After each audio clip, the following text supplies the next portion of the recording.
Anything Brown Plus. Ladies and gentlemen, it is Tuesday night. Time for the Bama Standard, the best show for Bama content anywhere. You know what to do before we get things rolling. Hit that like button, hit that subscribe button, live chat, get rowdy tonight. If you're watching the replay, I want you to show us some love down in the comment section below. As always, the folks at Workspace Solutions are the biggest sponsor. If your business needs a digital presence, full-fledged marketing team, SEO, or any other business need, these are the guys who have to be coaching up your business. Visit them today after the show, of course, workspacepros.com.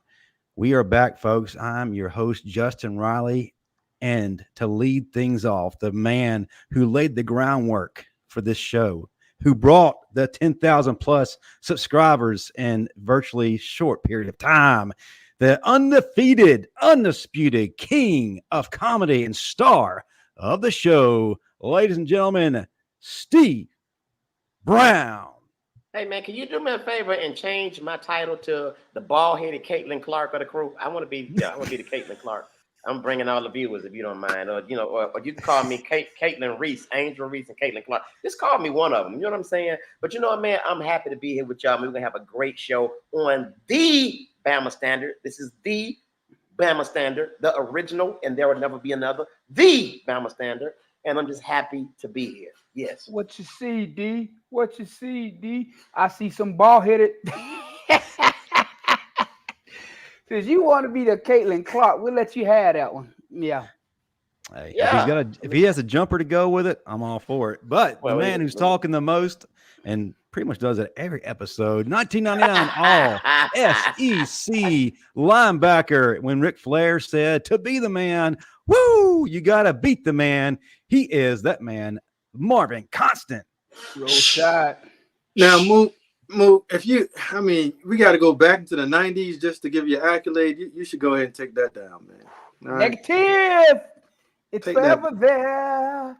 Once you earn it, they can't take it from you, baby. Marvin. Well, normally he has a plaque behind him. He says is an SEC championship plaque, all SEC plaque. If you look closely, it's a Church League basketball MVP. Clearly, you've been on the PBRs early today. Oh, man. They firing you up today, buddy. Oh, that's fine. I'm gonna let them have it for now, but they know what's coming, though. They know I ain't gonna let them slide.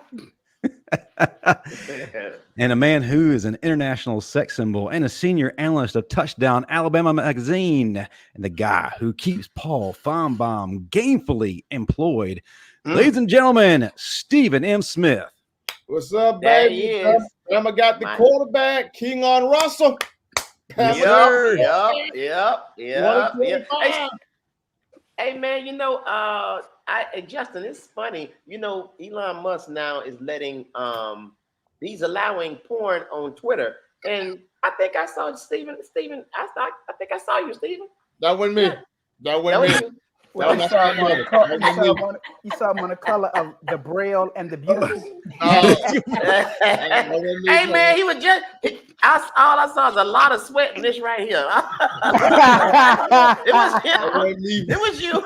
That wasn't me. That was like it was in 3D. He was coming through the screen. Steve, he said his glasses was on one side of the other. It was him, a hooker, and Paul Feinbaum. It was. And yes, you can find Stephen M. Smith, OnlyFans, Optical Thunder 69 after the show, of course. Man, we love you, Stephen. But listen, you have a job to do. Let's reel it back just a little bit. We got an illustrious guest, a legend, if you will, in the house. And only you can bring him in the right way. Go ahead and do that for us. I mean, we got the OG of defensive backs. Just say that. When this guy click-clack, he click-clack. And that thing come in hard, on them wide receivers, beating them up, beating them down, putting them 6 feet under. He did that at Alabama. Not just at Alabama, but in the NFL.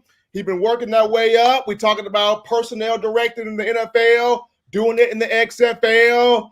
now he's a part of this recruiting coordinating thing at CBS. Like, this dude is the real deal. He gone from putting you in the dirt to now educating you on some stuff. And so, he got the real smoke. Got the real smoke, that fire with that smoke. We got my man Gerald the Smoke Man Dixon. Let's get it. Yes, sir.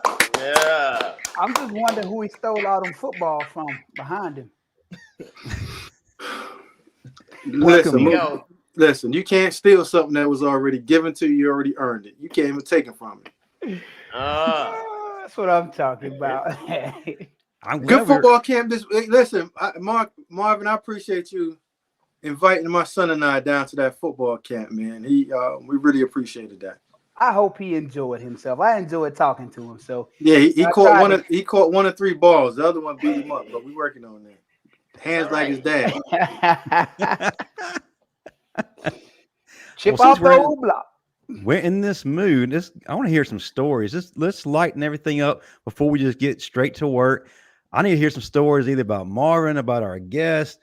What can you guys actually tell me that's within, the inner circle that can be told? I know you. Good luck. I'll give you one. I'll give you one. That's it. All right, go ahead. When he came down on his recruiting visit, he had a cast on his arm, and that hair to rival Don King. And we all looking like, where the hell did they find this dude at? We all looking like we don't even know how to process this. But man, when I tell you, he turned out to be one of the nicest and best teammates I ever had, man. When I say you can't judge a book by its cover, man, that dude is the epitome of that. Man, I appreciate that. But hey, man, the only stuff, all love, brother. I'm happy that you cleaned up all the tackles Marvin missed. I'm happy about that, man. I appreciate it. So let me see. Do I have a funny story? Good. So Mook wanted to be like the sex symbol, cool guy, standing at 6'2.5", 200, and he was 55 pounds back then with about maybe 7-8% body fat. Now we would think that he would get a pickup truck or he would get an SUV. Man, this dude came through with a 2-door green Eclipse that he barely could get into. So every time he got into his car, he had to bundle himself up, squeeze himself in, like a gift to ride around in a one car seat 2-door car, man. Never rode in the back of it, never rode on the side of it. It was Marvin by himself in the Eclipse. 6'4", 6'2", 250-pound man stepping out of daggone Eclipse. Knowing daggone way was too big for that car. I would elaborate more on this story, but we just talked about this earlier. Everything ain't meant to be talked about. Where was NIL when you needed it? Damn, Marvin. And Steve, I heard every time that he tried to put his turn signal on, 8-track of 3 Dog Night started playing. Justin, aren't you pulling your home behind you right now? You don't leave me alone. Right? Now, Justin, that Eclipse was clean now. Wait a minute, frame. Hold on, did you say, Justin, are you pulling your home behind you? Yeah. And he ain't pulling it with a pickup truck. He got an old Chevette. Okay, okay, Marvin, that's enough. You got Today is your day, Marvin. That's enough. Get off the boss. Today is your day. He's trying to get back for what we did last week, so I'll give him a little bit of this. But that was funny, Marvin. That was funny. That was funny. Yeah. So let's go ahead. Smoke. One of the best games I remember of you was when we went down to, or up, should I say, to Knoxville. We had a 6-game losing streak going on. So it was a 7-year curse. Yeah, it was. I think it was 7. It was 6 or 7. Yeah. And people were not giving us much of an opportunity to come out of there with a W. And I remember we went up there and we absolutely throttled them. And what got the party started was you. Pick that ball up, scoop and score, touchdown. Can you give us a little bit of a walk down memory lane about that game? Because as Bama fans, we always love a good opportunity to hear about the Vols being vanquished. Well, I mean, that was just one of the games that we went into that my senior year, and we were pretty good. I think we ended up either 10-3, 10-2 10-2 record, but we couldn't go into any bowl games just because we're on probation. Stuff that probably Marvin Constant did, but we had to pay for it. So we went up. It was my senior year, so like I was 0-3 against Tennessee, and I was like, "There's no way that I'm going to go on the rest of my life not beating the Vols," because I know everyone thinks that Auburn is really our rivalry, and that's just an in-state rivalry. Tennessee was rolling back then. And if you didn't beat Tennessee, you had no words to talk to any one of the old heads about other than you just got crushed by Tennessee. So we knew that going into there, we had to get it done.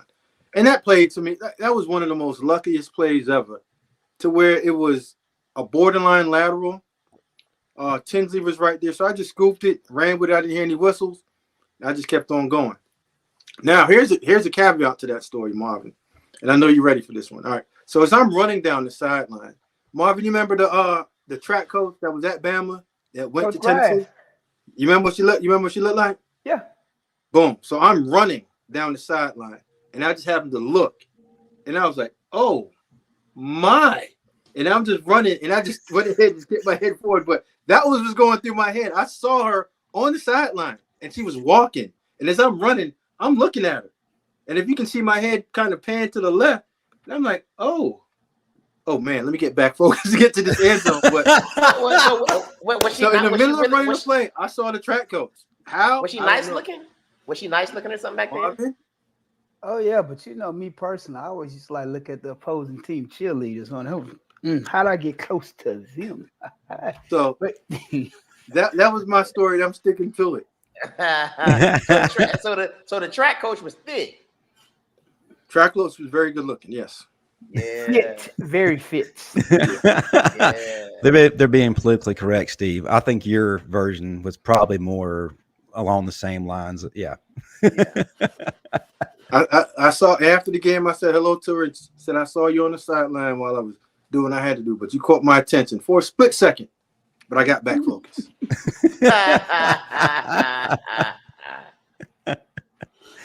Man, I love to hear that.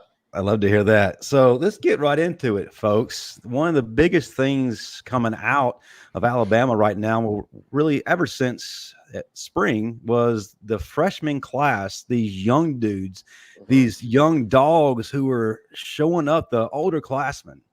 And we've been getting a lot of hype around them. So my question to the panel, and especially Smoke, since he's a great evaluator of talent, is this freshman hype real?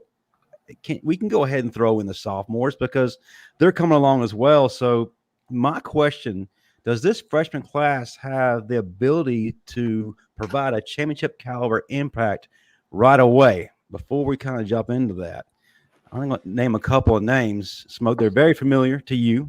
You're on this list, along with Jarrett Johnson, Salim Rashid, Kenny King. You guys won an SEC championship year one, and Coach DeBoer didn't hesitate to pull the trigger to let you guys loose. So, two-part question. I'll let you start it off. When you scanned across the field, what did you see in this group of yours to let you know, hey, we're about to do this thing. We're about to get that ring back in Alabama's trophy case.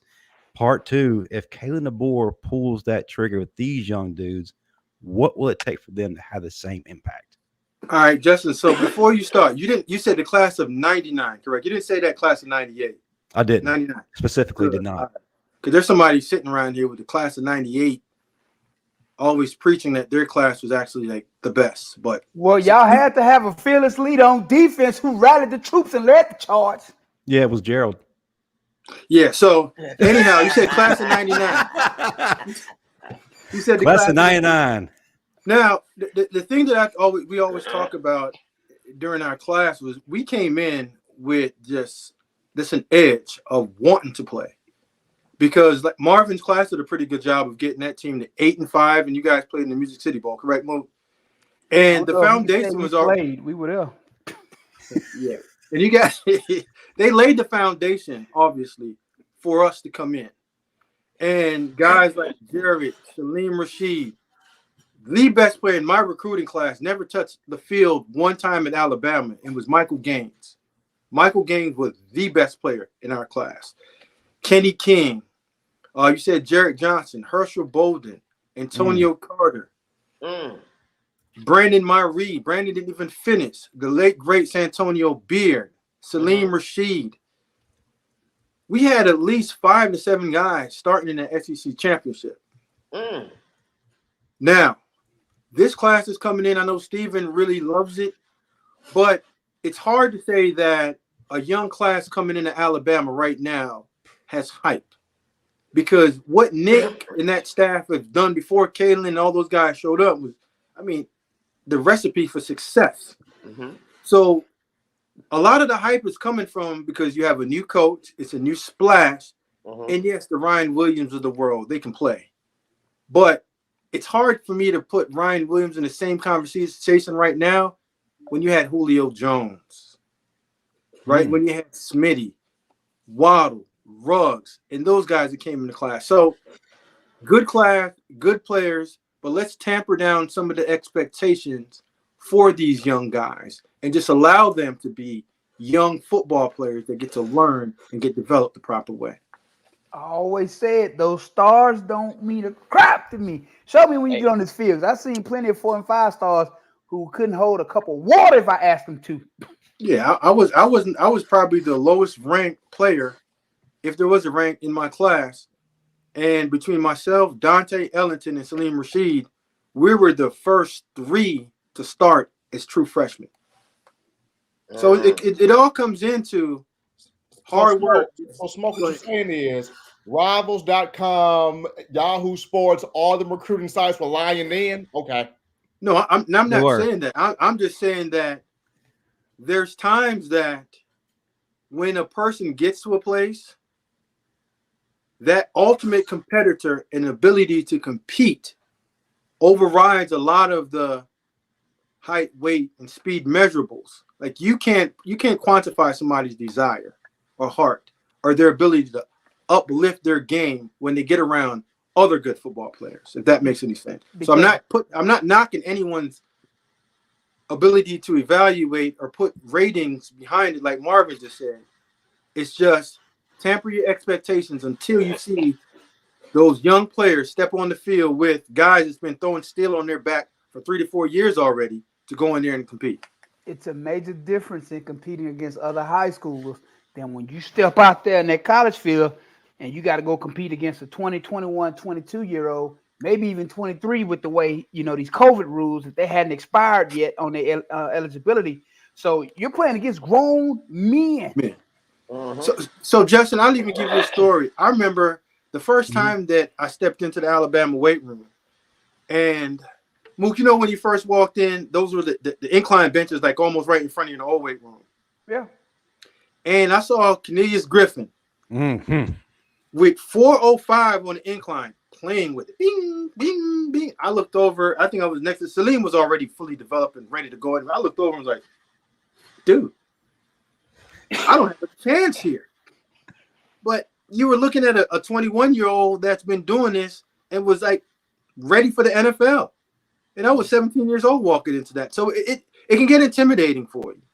I know Marvin wasn't intimidated because Marvin looked like this when he was 15 years old. They've been shooting him up with all type of steroids and whatever cream he was using back then. Work, sir. So hard work. For a guy like that walking in, it was easy for him. For a young 185, 190-pound guy going in there, you can be intimidated by it. But again, that's where the mindset comes in. And when you get around your classmates and you have guys like Marvin that's going to encourage you to compete. Like, that's one thing that we did on that team. We weren't afraid to compete. I would walk up to Sean Alexander and smack him if he was coming through there, just because I didn't care. I wanted to start over Reggie Miles and Kev Bailey. Hey, Smoke. Go ahead. What was Dubo's favorite line? Stay off for Sean. Stay off for Sean. Get his ass out of here.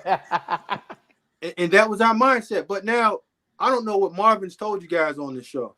Every time that we said we're going to tear Sean up or Sean didn't practice, Sean would come out there and give us easily 250 yards, 3 touchdowns, and go put his shirt back on. Fact, not fiction. Yes. If we screamed at Sean too much and like Sean ain't practicing, he'll come out and scrimmage the next day, bust us up, go back in and chill. Fact, not fiction. So Marvin can tell you all the hero stories he wants. I'll tell you the truth. Can you come back next week? Mr. Dixon know how I used to go down in 907. He know how I used to go down. Yeah, I do remember how it used to go down. It was you and Marvin Brown that used to have battles, like two big wildebeests banging, just going after each other, which was ultimate, like true competitive nature. Y'all were roommates, y'all were classmates, but those are some of the best days. You and Boogie going 907. You won a lot, Boogie won a lot, but you ain't backing down, baby. Nah, you ain't just with Boogie. I seen no, Boogie. I said there was no backing down by nobody. No, I think I would say you're probably the only linebacker that we had. You, Mac 10, that really wanted some issue with Marvin Brown. But yeah, that was some battles. So Smoke, do me a favor, because it's getting me upset. Don't give Marvin no more accolades. We're not here for that. Don't give him no more accolades this show ever in life. Hey, Steve. You know, I'm a Marvin Constant hater on this show. Don't give him no more accolades. If you want the truth, come find me, because I don't have much room for lying. Well, the one thing I can say about you, that is a valid point, the truth. So with that truth and the knowledge that you have of the game, what made you take the path that you took to go into being an NFL scout? All right, so my scouting came by just having a conversation with one of my good friends, Jim Monis. So I was at the Citadel coaching DBs, and our head coach got hired at Wake Forest. So this is December. So the story's like this. I'm in December. I'm setting up a home visit for our head coach to come down to Peachtree High School. And Coach Kevin Higgins called me. So I'm like, hey, Coach, what's going on? I'm going through the conversation. I'm feeling good about myself because we just came off of an 8-4 season, a chance to go to the playoff to the Citadel. That was huge. So I'm thinking that he just got a job and we're about to take off and we're about to go somewhere else. Yeah, he shot me that note and said, hey, yeah, Smoke, I just took the assistant head coaching job at Wake Forest, and then you're gonna have to find another job, or you can interview with Coach, and maybe he'll hire you. So in my head, I start like, whoa. My daughter was this a few months. My contract was gonna run out in a few months, so I had to get on my horse to find a job. And I interviewed at Jacksonville State with Todd Bates. He was over there, and I got the job to be the co-defensive coordinator.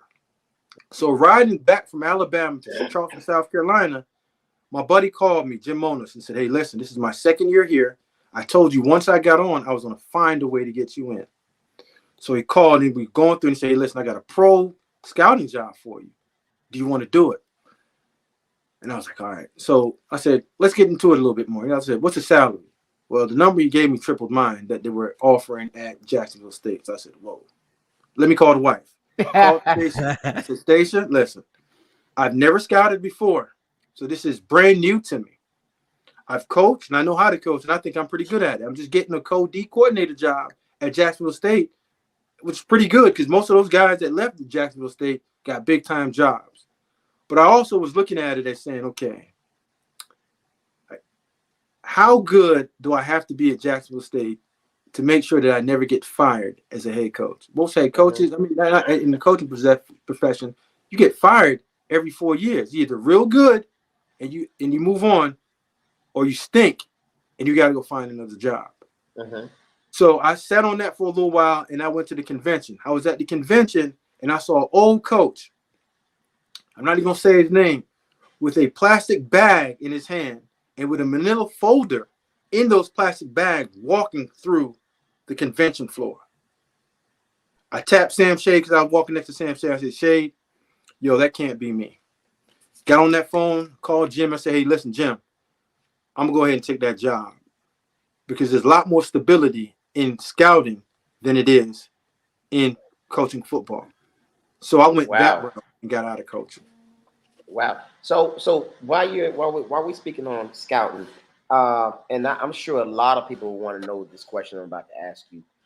As a professional scout, what do you look for in players now? What are the main things you look for? Because you're getting a lot of craziness, and so go ahead.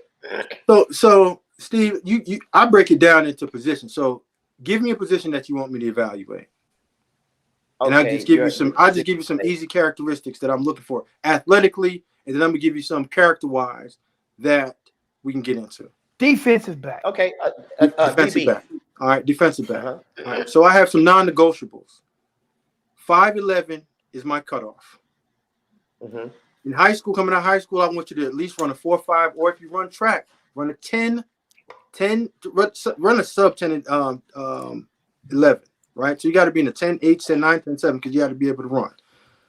I don't want anyone truly that's only played defensive back. I love receivers because I love seeing receivers. I like seeing DBs catch, and I love to evaluate quarterback that's played that can play DB.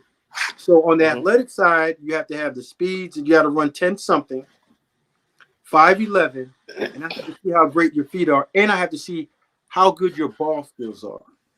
So those are the athletic traits that I go. The backpedaling, the backpedaling, all that other stuff. Yeah, a DB coach should be able to teach them that.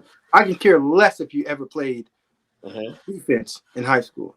Now, when you talk about the non-negotiables in terms of off the field character, you have to be a good teammate.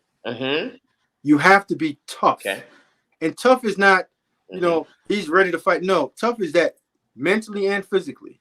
If you get beat or you have a bad play, offense or defense, I have to see how you recover.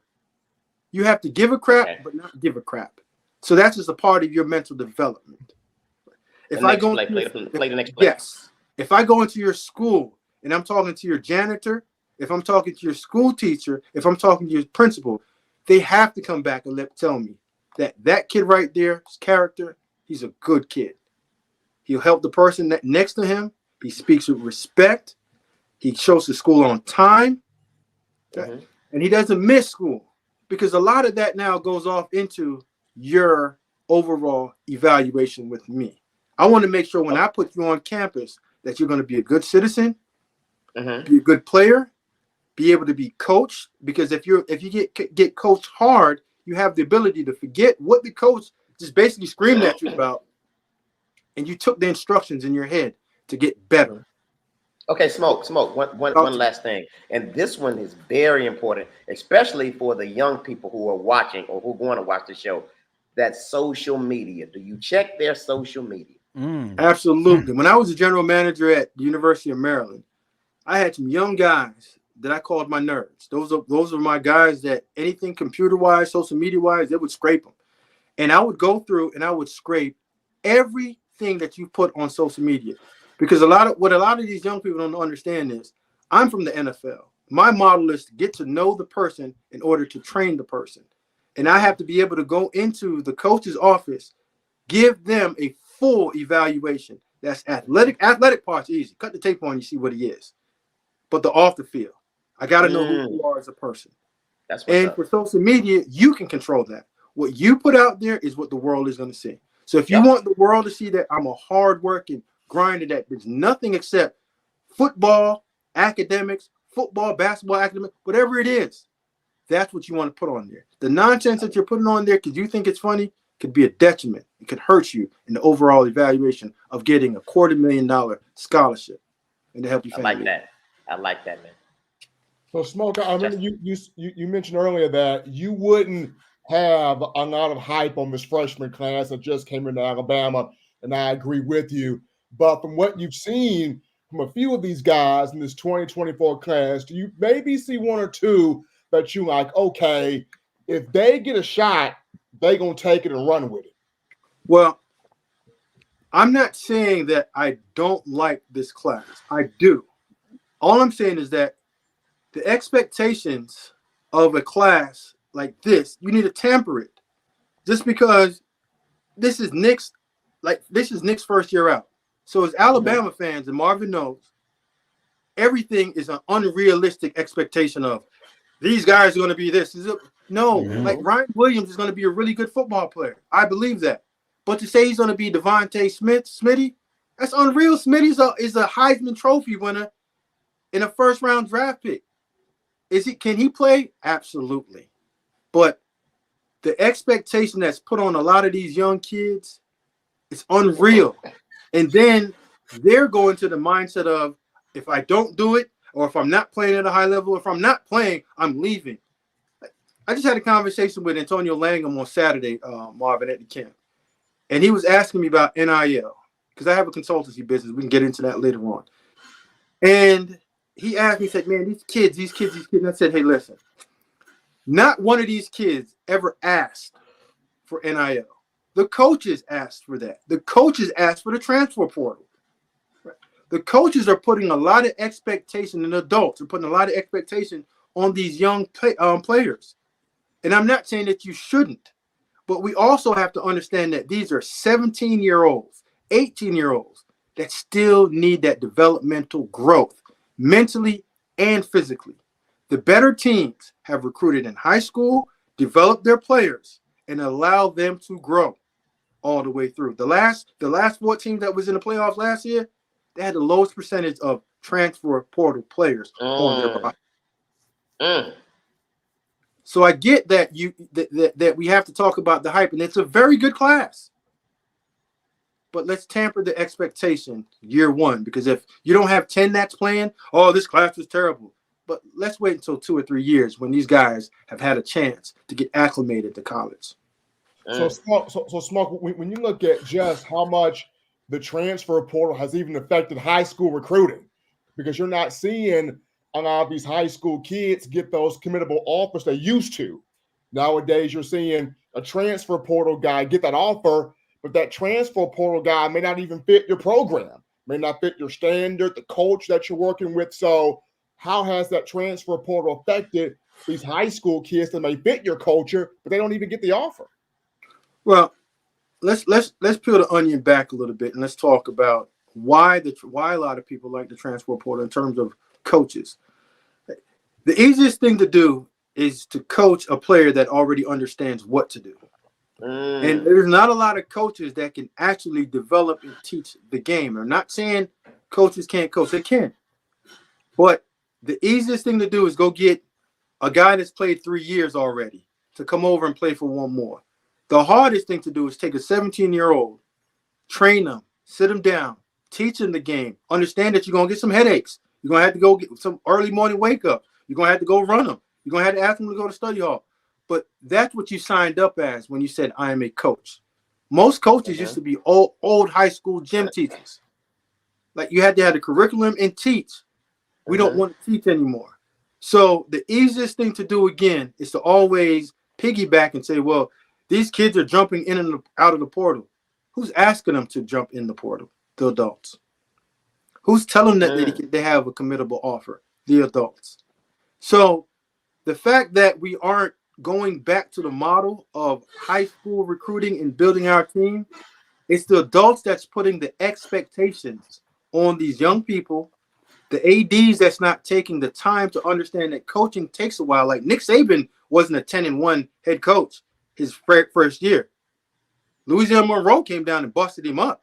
Yeah. Mississippi State busted him up. But guess what? Mal Moore had the right understanding to say, hey, listen, this is the right guy.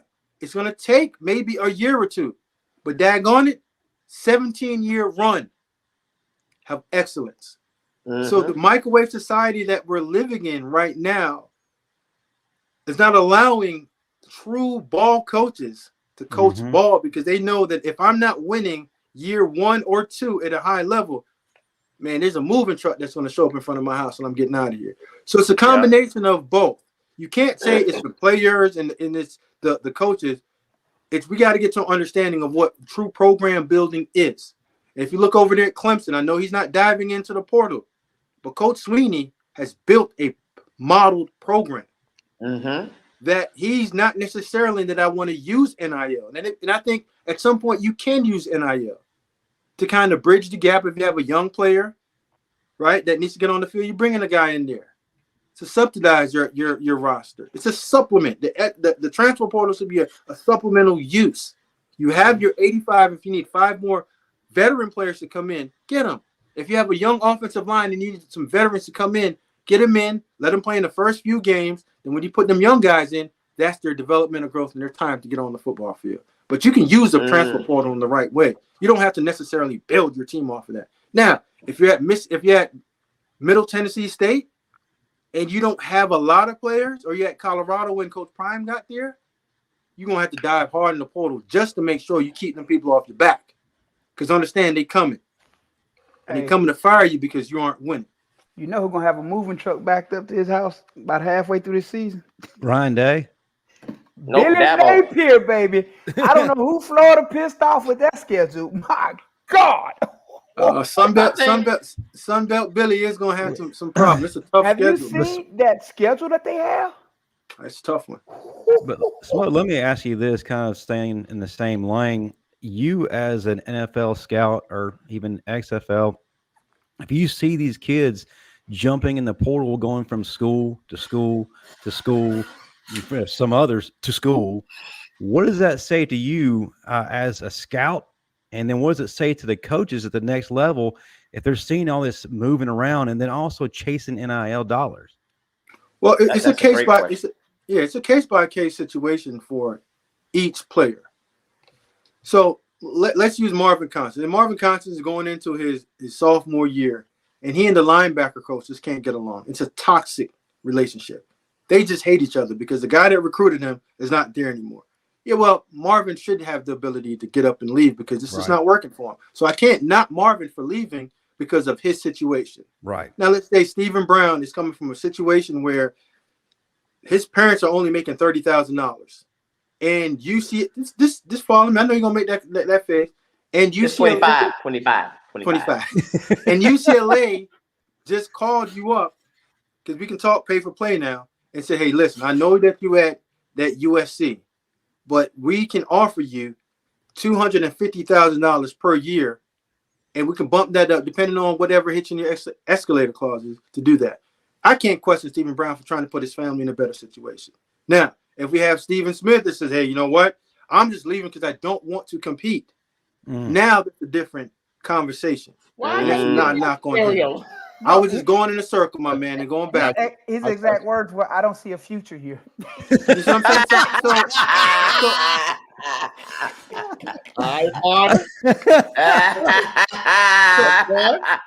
So you see what I'm saying, Justin? So for each player, you have to do your own homework. Right. That's why lazy coaching and lazy scouting makes most guys have blanket statements. Oh, it's ruining it for everybody. No, it's not. It's helping some people's situation, and some others, they're taking advantage of it. But it's a beautiful thing if you can use it towards the good of you. Okay. I like that perspective. I love that. Before I move to the next topic, I'll remind everybody the football season never truly ends, and how you need to take care of that situation is get you a title towel. Visit the folks that is today at whitwillsports.com. And because we love you as fans, the best fans in the nation, use the promo code STANDARD, and that's going to give you a discount from us. And we need to get a lot of title towels ready this fall. 100,000 plus strong for opening kickoff. So go to whitwillsports.com today. Get your title towel. All right. So the next thing I want to bring up, Coach, I'll call you Coach because that's exactly what you are, Smoke. I've done it before. Yeah. Yes. You've worn many hats. And matter of fact, it's funny is that everybody thinks that Courtney Morgan is the first official recruiting GM. Well, you were doing it way before he was, but yeah. You really have your picture on your shirt. Oh, I mean, I knew you was gonna ask that question. Great marketing, man. Great marketer. Marvin, don't make us show the cover of your book on the screen again. Don't make me come tip your single wide over. Leave me alone. But we've seen what Coach DeBoer has done at other places, and it's been nothing short of phenomenal. But there's a lot of skeptics. There's a lot of critics who's saying that maybe it can't translate over to the SEC.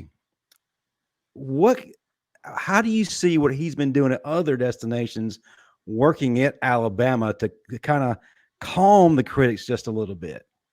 And what do you think about the 4-2-5 defense? Well, I'll get to the 4-2-5. Everybody's played that forever, Marvin. So that's a bad question that you. No, I mean as a primary defense. All depends on what the personnel is and what you're trying to get out of it. Do you know Bama was a 4-2-5 defense 75% or 80% of the time last year, right?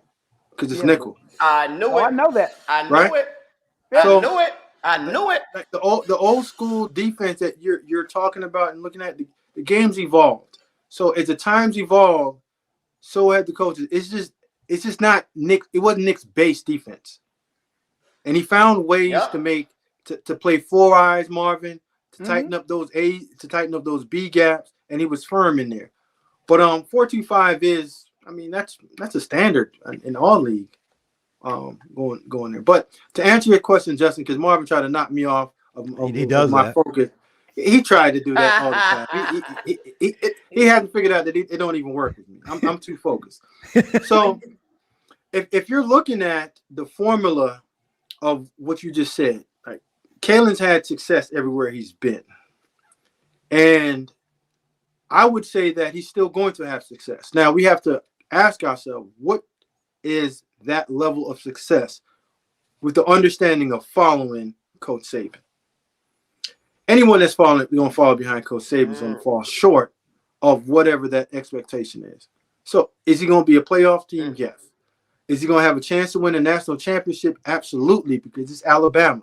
If you show up to Alabama and you can coach a lick, I'm telling you can get 8 to 9 games. I've been there. Marvin, we've been there with coaches. If you're going to get talent, you just can't be whatever coach that showed up and had us one in whatever, Marvin. You just can't be that. I ain't going to use no names. But what I've seen from Kalen over the years and what he's done is, he's going to coach the heck out the quarterback position. You're going to score points. Defensively, if you score points, you're going to force teams to play the way that you want them to play. Right? And it's Alabama. You still got Freddie Roach there, which I think, like I said yesterday, I did this piece on him. One of the greatest recruiters right now. You got Rob Gillespie, still going to recruit at a high level. So they're still going to be able to get the top players in there. Unless they fumble their entire bag. Nick has set them up at minimum for 4 more years without doing anything. That's how rich this Alabama roster is. You know, Smoke. Go ahead. One second. I actually found somebody in the transfer portal. He's a 2-time national champion and 2-time USFL champion. A guy that we actually had to put on the backside of a milk carton because he's been missing for so long. Ladies and gentlemen, welcome back, Bo Scarborough. Nephew, what's going on? What's up, guys? Hey, Justin, you know what? What's up? I had the opportunity to meet Bo this weekend, and at our camp, and I did not know that he was that daggone big, man. I remember stroking his ego, man. I knew Marvin. Stop hating, bro. Marvin, I know, man. Always hate. Always hate, man. Hey, you know they say when you see a hater, you'll know he a hater because he gonna speak. Yeah. Hey, Smoke. When I met Bo, I had no idea the dude was so much smaller than me. I'm like, damn, dude, you're a better dude. But I'm like, But hey. nah, man, and I always speak of other schools, but I don't think there's another school like Alabama. We call us Bama Sci-Fi. That's our football fraternity, and I don't think there's another group that is tight as we are.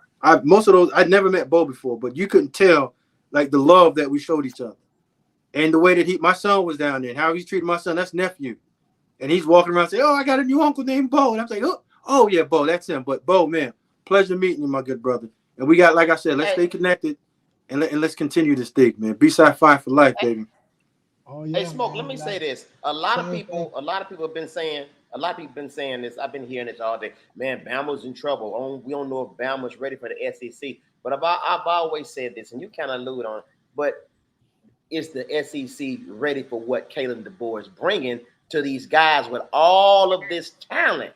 See, he didn't have half the talent he had with Washington, but now he's working his magic with all of this talent. Right. I think Bama's going to surprise a lot of people this year. Yeah, and you know what? I don't know if it's hard to Alabama surprise anybody because we're the golden standard of college football, right? But it's just that we as Alabama fans, Alabama alums, we have to give Kalen some grace. He's not Nick. And if you measure him to the level of Nick Saban, he's always going to fail. And if he doesn't, listen, we struck gold again. But that's just a hard follow, man. I think he's going to do well. You got to give him 2. You got to give him 2 years, man. You got to give him 2. Be patient with the man. Don't put that unnecessary pressure on him. No, like it is what it is. He was one of the better coaches last year, and you put that with the University of Alabama, we're fine. I think we're good. Bo, it's funny how you made that statement about how you know a hater by how he's always talking, but we were directing towards Marvin, but then when you were starting to speak, the star of the show cut you off. Am I not mistaken? I'm sorry. Oh, my bad. And Bo, our brother, has been gone for a while, and is that how I'm sorry. Him back? Hey, Bo, I'm sorry, man. I apologize. I'm trying to tell him that, I appreciate, him this weekend, meeting him and staying connected. Like I was telling Marvin, like every time we go to these venues or event, it's like I'm always the only one in the Saban era to be around. So to be around those type of guys is very different, and like, man, it make me feel good to know that these guys played in 98, 99, 2000, and they showing love to me like we played on the same team, and like we went to college together, like we already knew each other. And that's why I sent Marvin that text message on Sunday, like, anytime y'all having something, I want to be a part of it because of I get to meet new. They're not necessarily new, but I just get to meet them face to face instead of hearing their name and seeing them on pictures and TV and stuff like that, and getting to know them personally and to know them like what they doing now, how they transition over from football to what they doing now, and it's just like they all doing different things and they happy. And like Marvin doing IT, then you got Dixon, he coaching, and you got KJ, what I'm saying, doing his thing, and you got DJ Hall down there with the boats, and it just was an eye opener for me for just being retired, and I see the same guy that were big time in college in the league is doing other things that they happy to do every day, and it was just a great opportunity to be a part of that and to get to connect with those guys and to get to know them personally. The history of Alabama way before, I even thought about going to Alabama. Yeah, because some of them dudes was Alabama before you even born. Steve, I think Bo was saying that he was the chaperone at the old folks home this past weekend. Hey, listen, man. When I tell you what, that might have been the case. I had to physically pull up my good brother Kendall Moorhead and Marvin after they've been sitting down for a while to just listen. Them battle scars hurt, but listen, I just even went down to camp because I haven't seen my brothers in a long time. So when he called, hey, listen, I said, listen, don't worry about it. I'm coming. You shoot me the address. I don't care if they pay. Marvin, I wasn't invited. We didn't need a mascot. We needed a coach. Somebody knew what they were doing.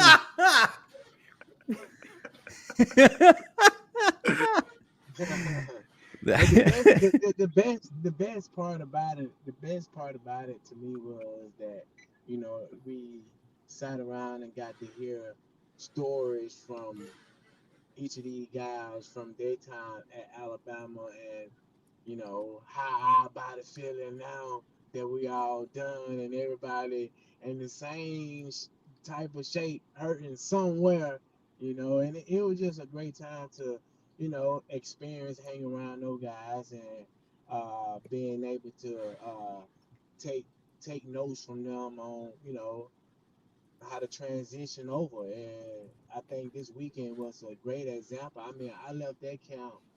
I really left that camp in a good mood, from the people that I met and been around, and the way how they were talking and carried themselves and stuff like that. And I was like, man, like these guys doing different things, but they still the same guys they were in college, which is football player, and they still got that family with them. They still a football player. It's just that they transition over to something else. You know, the football's still in them, and that's what I loved about it. That it was they still got the drive for it, even though they have something on their plate even bigger than that now. That they still had a drive for it, and then that kind of like brought me happiness because of that let me know that I'ma still have to drive for it when it's my time on down the line, and I can be able to share the same story that they shared with me. Absolutely. That's what's up. Well, folks, Steve Brown's got to jump off. Before you go, Steve, I know you got a show tonight. Tell folks what you got coming up, and then how they can find you on social media. Well, first off, Smoke, man, thank you for coming on. Bo, glad you're back, brother. We miss you. And yeah, Marvin, since you invited them to your little football camp, I may as well let y'all know I got a stripper camp I'm about to go to right now and participate in. Yes, I'm going. Me and some more male exotic dancers. We're gonna be, doing our thing. And yeah, there it is. So, guys, I'll see y'all next week. Love y'all. Roll Tide. Have fun at Mr. Peanut's Mail Review. He built like the Planter's Peanut.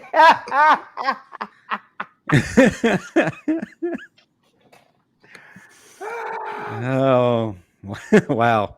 So to kind of reel things back in, I know we are running short on time. Now, Smoke, Jalen Milroe has been a topic of conversation since he took the first snap under center at start of this year. We've all heard our takes. We've heard the takes of media all over the place. Let's talk about from your perspective as an evaluator. And you talked about Coach DeBoer and his ability to develop talent. We saw what he did for Michael Penix, truly extraordinary.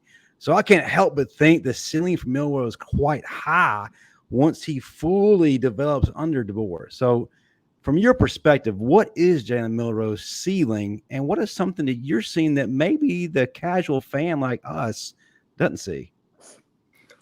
Well, I would say his ceiling is closer to what Jalen Hurts is right now, and maybe a little bit higher, because you can see the developmental growth from year one to year two, and he took a big one. Even during the season, when you saw him playing from when I went down to the Texas game, for him just looking at the blitzes and looking at the offensive and defensive linemen and not seeing past that. Game 4, game 5, you saw a guy that was seemingly playing a little bit faster because the game slowed down for him, and he was processing the information a little bit better. Now, one of the issues that I had with Jalen was, and even the offensive coordinator, Tommy Rees, they weren't catering to Jalen's ability early. And when you're a young guy and you're just beginning your development in terms of playing quarterback, you have to have some plays that are easy. You have to have some plays that make you feel comfortable before you start going to step 3, 4, and 5. So when you're coaching and developing a raw talent like Jalen Milroe, you have to start out with the base of what he's really good at early so you can build confidence and then start adding on layers onto his game. Now, the thing that I need to see from Jalen from year 2 to year 3 is his ability to play in the pocket and play on time. And when I say on time is, if it's a quick game, get the ball out of your hand. And that's understanding what defense you're going against and where to go with the ball before the ball is snapped. And that's your pre-snap reads. Once he gets that, the game will start slowing down for him some more. Because at the worst, he can put his wheels to work. But when you're a quarterback, you're protected in the pocket. And you put your wheels in terms of running and scrambling last. So shoulders up, play from the shoulders up to understand concept, understanding where to go with the ball, and then throwing the ball on time. And then when you start going to the part of throwing the football, I got to see him throw it better touch. Right. Throw layer throws. If it's, I call it 1 ball, a 2 ball, and a 3 ball. 1 ball is a fast ball out right now. A 2 ball is getting over the Marvin content at the second level, dropping it over. The 3 ball is now getting it over top of the linebacker and the safety like a 7 cut, so he can drop it right there in the basket. So, not to be long-winded, see him throw it on timing and playing the pocket and his pre-snap, but also improve on his touch and his timing while throwing the football. At number 2 especially, because that's where he struggles the most. Yes. So Smoke, my thought to you is with the coaches that Kalen DeBoer brought in to help Milroe, I'm referring to Nick Sheridan, Jamarcus Shepard, Brian Analyst, who's the tight ends coach, but he played quarterback at UAB. There's another guy, Mitch Dalen, who came over as an analyst, but he played quarterback. Those guys, not DeBoer, but those guys that DeBoer brought in, what do you want to see from him? Because what do you want to see from them as they all are collaboratively trying to get this man to go to that next level? So not DeBoer, but the guys that DeBoer brought in. What do you want to see from them in helping Jalen? Well, when you're getting coached, there's only really one voice that you need to hear. So they got to tamper that back and say, who's the one that's going to be speaking to Jalen? Because if it's not one message, then the message is not being heard. So that's a scary part of when you say you have 3 to 4 to 5 people that's feeding information. If all the information is the same message, same language, same concept, same understanding, then you can say, okay, you're going to help them on Mondays, Tuesdays, Wednesdays, and just have a plan for them. Because what a lot of people see on Saturdays is like the end result. What he's going through right now is the beginning stage for having the best results in terms of playing well on Saturdays. So it's getting in the playbook, but not just knowing what the plays are, but understanding why. Why are you calling this play? Why do I need to throw it right there? Against a single high coverage, that means the safety in the middle of the field. Why am I going to throw it to the left, then the right? If I have a split coverage, where am I going to go with it? So it's just once Jalen starts processing the why and the coaches start giving him answers to the why, and then he can start asking questions of, is it because of this, that, and how? Then that's when you'll see those guys really translate to like the next level in terms of his play. But I got to see the first game of the season.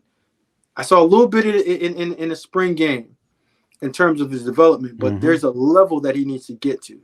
Because really, the offensive line that he has this year, basically 4 to 5 are coming back, or 3 to 5 are coming back.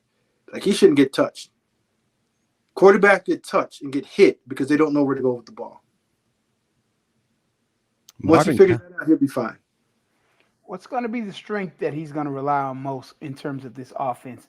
Will it be the receivers in the pass game or the running backs and the run game?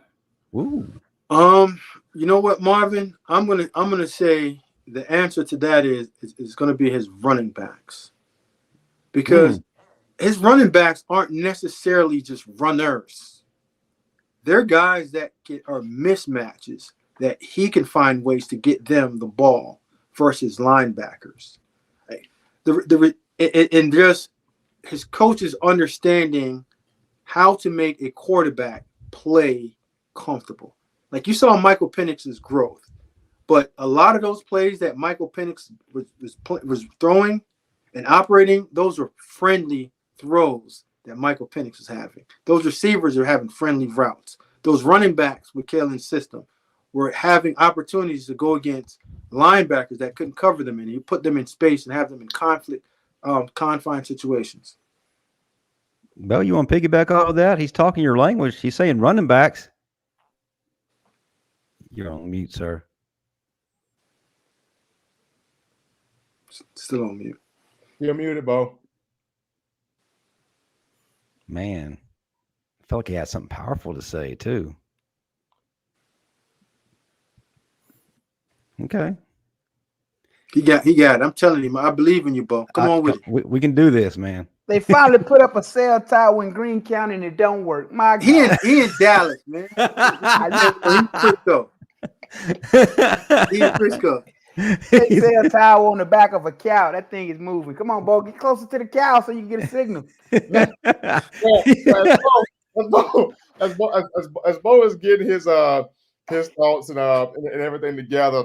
So Smoke. So defensive, I know you mentioned He's back. An offense that's scoring points. You make the opposing team's defense play to your style. When you look at just Alabama's defense under Kane Womack, like what are you trying to see from that group, especially the D-line? Because that D-line, you got about 14 guys available. Freddie Roach's line. Right. I'm available. We hear you now. We hear you now.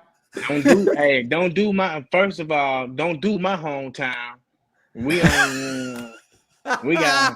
got one of the best attorney down there that came from Alabama, Josh Swords. That is true. Yeah. So he's the one who paid for the cow.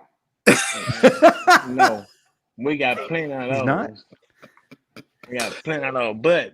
But to piggyback off what he said, though, yeah, I do agree that the running back will be his bread and butter, because DJ Hall said something that made so much sense to me when we was at the camp, and he was like, you have to know your receivers. You have to know when you got to know what type of guys take the fire and what type of guy where you gotta lay it on them softly. Like he was saying that you can't throw the ball to every receiver the same exact way.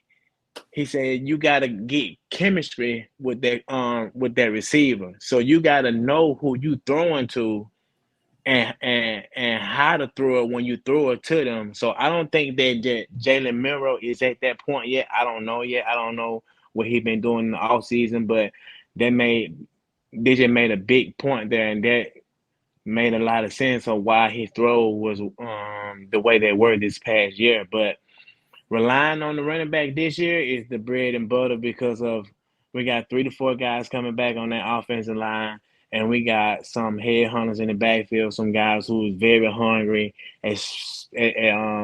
especially Jam. He's hungry, and my guy, he's very, very hungry. Especially they took him out of the game during the Michigan game where he was on fire.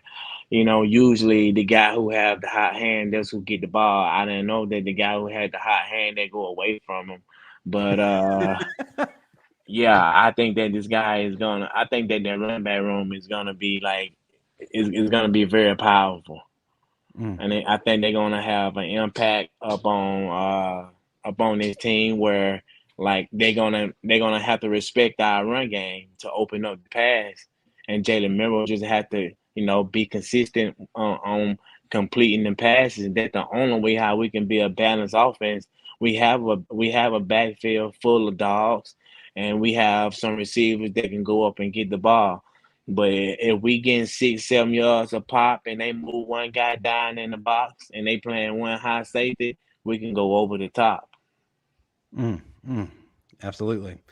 Stephen Smith, let's circle back to your question. Smoke, do you remember what he asked? Does he need to? Oh, yeah, I'm good. I'm good. Okay.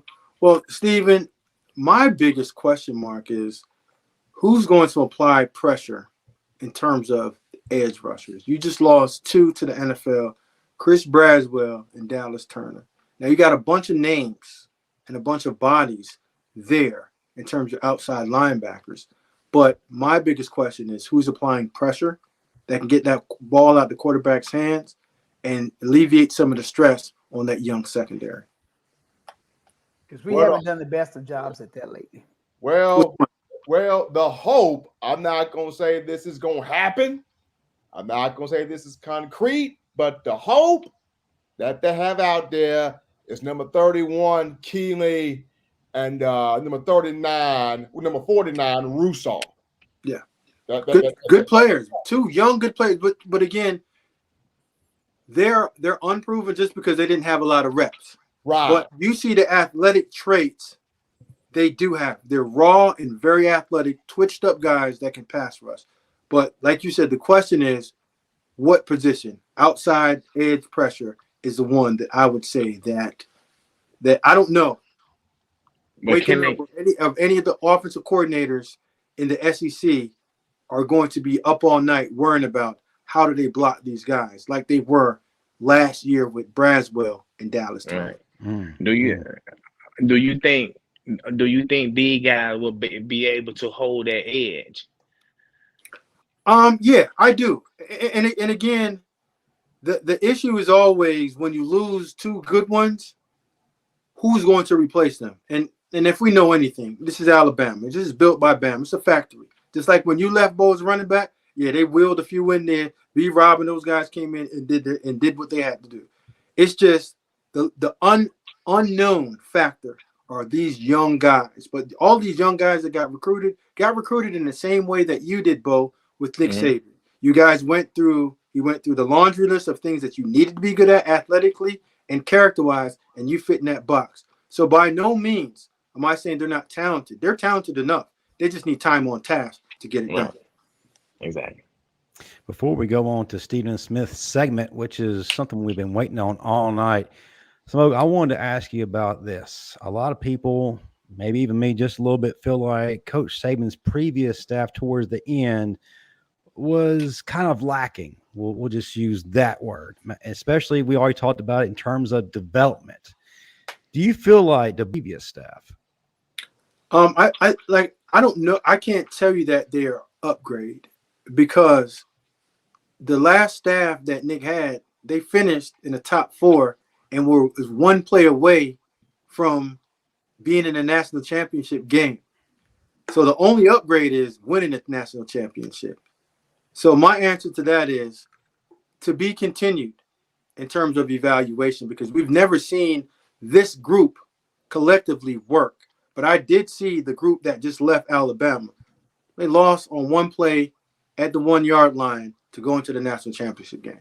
What he's asking you is, are you going to take Kane Womack or Pete Golden? That's what he really want to ask.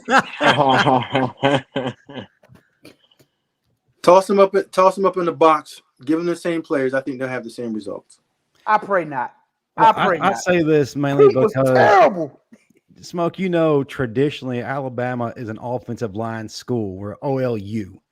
And we haven't lived up to that standard here the past 3-4 years, aside from Jaden Roberts and Tyler Booker and J.C. Latham, right?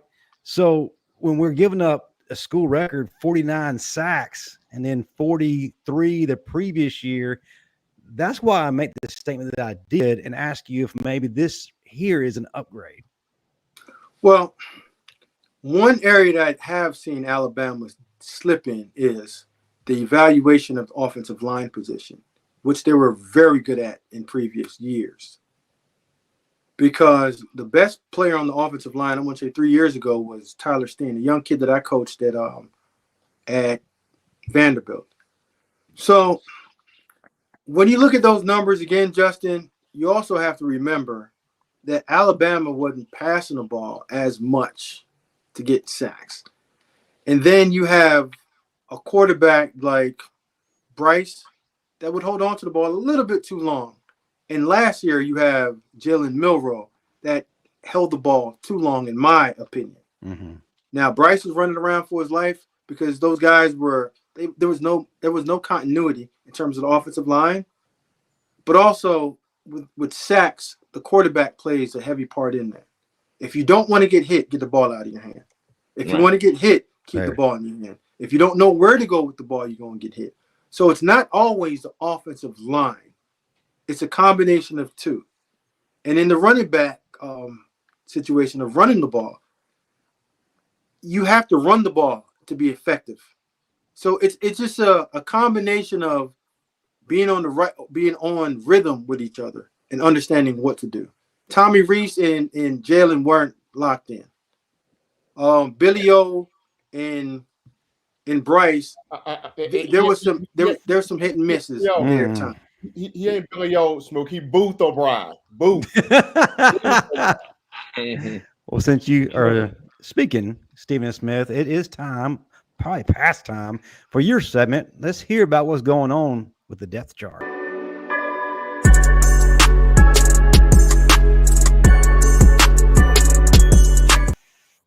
Well, we all got the news about the quarterback that's committed, the Keelan Russell, young man from Texas, committed there, class of 2025 quarterback from Duncanville, Texas. Recently led Duncanville to a state championship, so hopefully Alabama can hang on to him. at that position. In other news, we go back to the running back room, Bo spot. One of our 5 stars has changed his number, Richard Young, going from 25 to 9. So we can all keep them Bryce Young 9 jerseys, but just switch Bryce Young to Richard Young because Richard will wear number 9. Hold Nine on. suck as a number anyway. Hold on. Whoa. Man, I'm not gonna say nothing, Bo, but they Wow. getting a 9. I They was No, getting a 9. Marvin. Hold on a Marvin. second. I was actually your number 2. Marvin. I'm just talking. Hold I'm up. just playing. I'm just playing. You better not talk about nobody football number. I'm just Oh, playing. man. 45 is Whoa. nine. That number that you whoa. Whoa. 45, whoa. baby. Killer. Hey, Bo, Man. I was 45. getting to you, Bo. 40, I was getting to you 40. too, Bo. You wore 9 too, Bo. I was getting to you. 45 is a fullback number. Clearly you were born in the wrong decade. But They give them to the fullbacks, man. But yeah, you don't disrespect the 9. You know that 9 came a long way now. That 9 go back all the way to the 80s and the 70s now. yes, it You does. better go do your history. You better check just your history. saying, hey. That 9 piece now. Nah, It's- Keita Stover wore 9. You wore 9. Amari Cooper wore 9. I know. Oh yeah, them dogs in them 9. I'm just It's saying. just another number in the crimson jersey. No, Yeah. that's why we've never retired a number. All we're there Right. for is 4 to 5 years. We use it. Take the helmet with you, take your jersey with you, but that's still Bama's 9. They can give it to whoever they want. Yeah, Bama 9, but they got to do something in that. Like Amari Cooper told me, keep that 9 rolling. Oh, you can go call up Richard Young. Hey man, keep that 9 rolling, Rich. Keep that 9 rolling, Rich, because he in it. He in it now. But Steve, go ahead, brother. Sorry, Steve, about that. I just had to get, I understand. the 9 That's your number. I understand that. It's all our numbers. Because everybody, I'm just letting that's correct. I understand that. I understand. Marvin over there looking like, because nobody talking about 45 or whatever. But Hey, Bo, you know what we used to do? You know what was a cool tradition in the locker room, the old locker room? This is way before you. There was on your locker, there was a plaque that said the guys that came before you. And every 4 that was there, it was your duty to know every 4. And when we had our events during A-Day weekend, when you met a 4, my 4 or your 4, whatever 4, you went over, shook his hand, and you guys talked about it. And then you just built that bond. So it wasn't just one person talking to you. It was, what's Joey's last name? Joey Jones. Mhm. And I had Steve Stanley. And then you just had to know. And then when Protho came in, me and Protho, we locked in. And then any 4 that I see, no, what's up, fo? And we rap and we chop it up. I don't know if Marvin remember those plaques, but you remember the plaque, Marvin, over your locker? yeah, when I got there, they still had the plaques up there too. That's how I know about That's how I know about the history of the 9 back all the way back to the 70s. There you go. Stephen Smith, go ahead. I know we got a little bit more to talk about. So, offensive line talk. Yeah, so we look at this offensive line. I know Caden Proctor had the story come out about how he made the mistake of leaving and going to Iowa, worst mistake of his life, and now he's back. He's dropped about 15 pounds now. We'll see what he looks like as he tries to get that left tackle spot back. But that right tackle spot looks like Bama's found its guy, Wilkin Formby, who came in the same class as Caden Proctor, had a really good spring. Can he hang on to that once we get to fall camp? Because that's the big question. Once you get to fall camp, can you hang on to it? Right now this summer, Wilkin seems like he's got a good grip here on that right tackle spot. So at linebacker, Marvin's position, a name that my eyes will be on this summer is Jeremiah Alexander. He was a killer in high school, but he played defensive end at Thompson High School. Now he's an inside linebacker. It's taken him a minute to get everything in line. He's been working with our guy, Mike McCoy. Mike's been putting it on him the last month and a half or so. So we will see this fall when camp rolls in here. What can Jeremiah Alexander do from being that inside linebacker? Love to hear it. Love to hear it. Before I ask Smoke one last question, it's a good one because this is something I actually ask all former players and all current players. So prepare your mind for this. Next week, tune in. We have none other than former Alabama quarterback Spencer Pennington coming in the house. He's going to share his story. I love that SP to come in here. Hey, he's ready to tell his story. It's pretty phenomenal. But Smoke, I got to ask you this before we start to close up shop. This is something I want you to think hard about this. It may not take long at all, actually. Dreamland or Archibald's? Archibald's. Just fired right out there. I like Archibald. that. Yeah, He knows it. Marvin, you must taught him some, Marvin. I don't think it's. I don't think it's comparable, but that's fine. Marvin taught him some. I wasn't going to Dreamland. They knew that. Listen, I ain't gonna lie to you. Nah, I don't think it's close. My opinion. Now I had Dreamland in the early '80s as a kid when Big Daddy used to own it. That's what I heard. That's a different conversation. Animal. Yeah, that's a different conversation than this. The watered down version. Yeah. Well, Marvin, Thomas Rhea Shack or Archibald?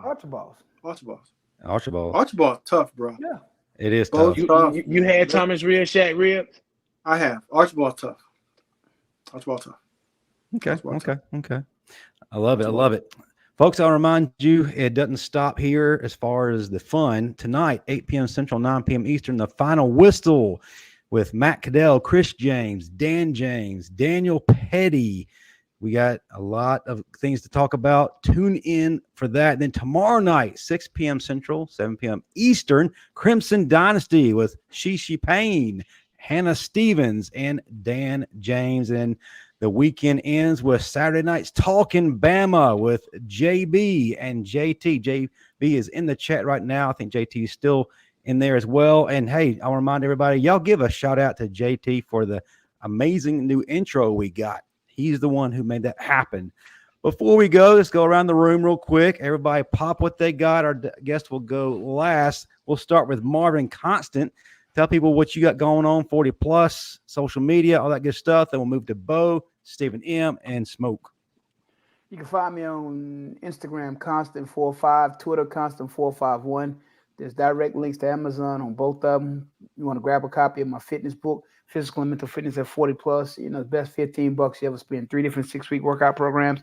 You can write in and track your progress along the way. Again, showing the gun. You see it, baby. Whoa. You look at the Tell them, Marvin, they at the gun show right now. Yeah, you know, you're looking for a resource to get, you know, back in shape. You know, easy $15. Guys along the way. I'm always available for questions.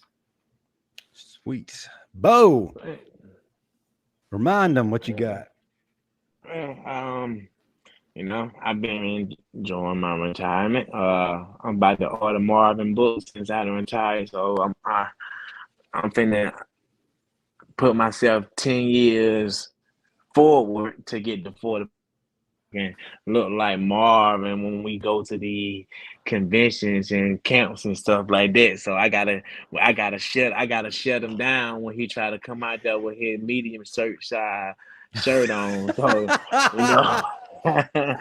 But nah, man, you know, I'm just enjoying and transition over to the new life. And I really want to appreciate Marvin, man, because if it weren't for Marvin, I don't think that I would be part of the A club or dealing with guys that came way before me. But ever since I met Marvin, I've been a part of his class and everything that he have going on, and they have a lot of stuff. So I really just appreciate Marvin because it gave me something to do. It gave me something to talk to these guys and pick their brains and see what they went through and how they handle things after football and stuff like that. So but Marvin had really played a big role in my life over the past 3 years that we met each other. So I just want to thank Marvin for that, and yeah, and that's what got me where I'm at today by meeting Marvin and getting to go to all these camps and golf tournaments that we going to in July. That he invited me to. That I get another chance to meet guys that played at Bama and. You just still got the cameo and still got the bowscarborough.com with the leggings, and we about to come out with the women's sports bras that for this summer who the ladies who like to work out and lay out on the beach. And yeah, that's about it. But my main thing is I just want to thank Marvin, man. I just appreciate you for including me into things that your class is doing, and that was 20 years before me, and I'm just blessed to be a part of y'all, man. Even though I didn't play with y'all, I feel like I played with y'all just by being around y'all. So I appreciate you. Well, thank you, brother, and I appreciate it. That means a lot to me. And what he's referencing, one in particular, is Kevin Jackson is having this ALS golf tournament to benefit ALS research. It's July 19th. In the 19th and the 20th in Dothan. So we'll be there. 18th and 19th. 18th and the 19th. Justin, I'll get you that information so we can put it up for anybody who's interested in playing in Kevin Jackson's tournament. All the stars going to be there, baby. They all going to be in Dothan that weekend for Kevin's golf tournament. And again, it's to benefit ALS research. So. Okay. Cool. Stephen M. When I'm not here fellowshipping with y'all great gentlemen here on the Bama Standard, y'all can catch me on In My Own Words, my show, Touchdown Alabama magazine. So what we're doing there is we're taking phone calls. We're talking Bama football. I know it's the summer and people are like, when is football going to come back? It'll be back soon, folks. Don't worry. After SEC Media Days in July, down there in Dallas, Texas, we're going to be right back in fall camp. We're going to be right back here in Pat's Pop. Coaches yelling, players getting after it. We're going to be right back to it. So taking people through the summer to get them back into the season. In My Own Words, you can catch that Monday, Wednesday, and Friday. And, of course, tomorrow being Wednesday, I'll be joining C.She Payne on the Crimson Dynasty tomorrow. So that's going to be a fun conversation right there. Yes, sir. Last but not least, the guest of honor. Sir, we are so grateful to have had you on. I know you got a pretty busy schedule, but tell the folks how they can find you, all your social media, and then for those who live under a rock, what you're doing now, and how can they see more of you on the TV screen? Well, if you're looking for me on the TV screen, Wednesdays and Fridays at 4 o'clock on the 247 Sports YouTube channel, you can check me out, me and my guy, Carl Readout, on our show Unfiltered. This is where we give you our unfiltered point of views and hot takes on trending topics from football, basketball, and what's just going on in the world. And if you want to look for me on social media on X, Coach GV Dixon, look me up. I got a lot of hot takes and some heat coming for you.